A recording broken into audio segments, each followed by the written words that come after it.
ये अपन बॉयफ्रेंड कबले बनैबू है जाने खाती दिल बेकरार बा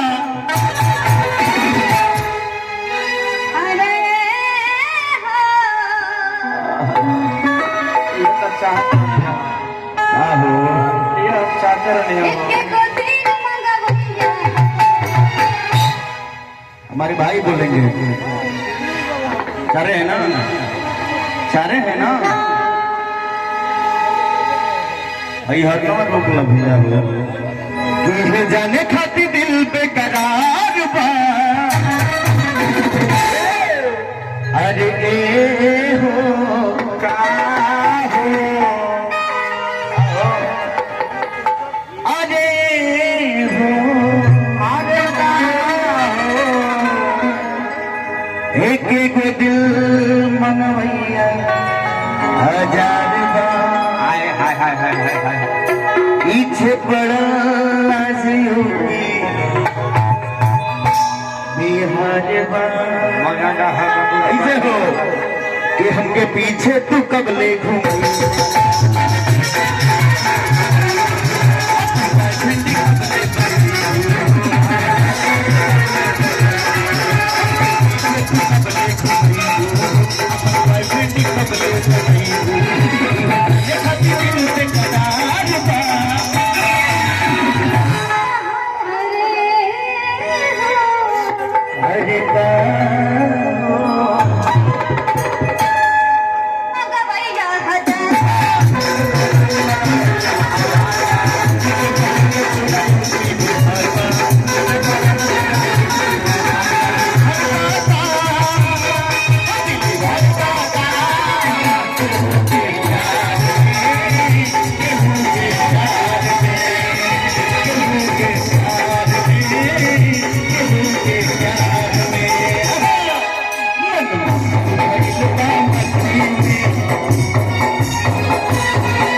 भैया वो हमारे अंदर छिटा छिटा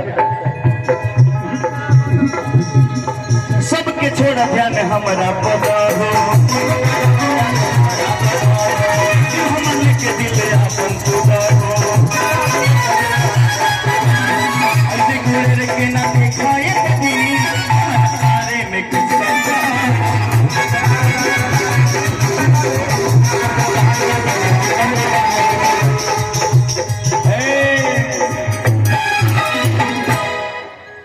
के पावे खाती मन बेकरार बा कहला अरे ए हो अरे हो एक एक दिल मनो